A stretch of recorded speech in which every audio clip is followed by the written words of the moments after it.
How to share a YouTube video on Facebook.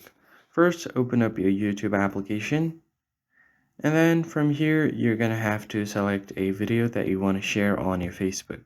So let's just go ahead and open up any random video. So let's say if I want to share this short, I can tap on it.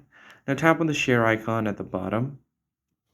Now click on copy link, or you could just directly go to the news feed of your Facebook. I can just tap on directly the newsfeed, or if you don't see this option, click on copy link. Now the link has been copied. Now let's go to our Facebook.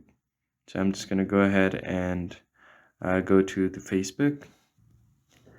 And once you open up your Facebook application, you're going to have to click on what's on your mind.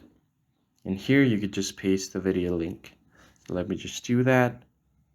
And once you've pasted the video link, you can just click on this post option, and now your link will be posted. So whoever clicks on this link can now will be now directed to the video.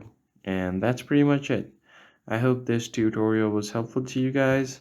I'll see you on the next one.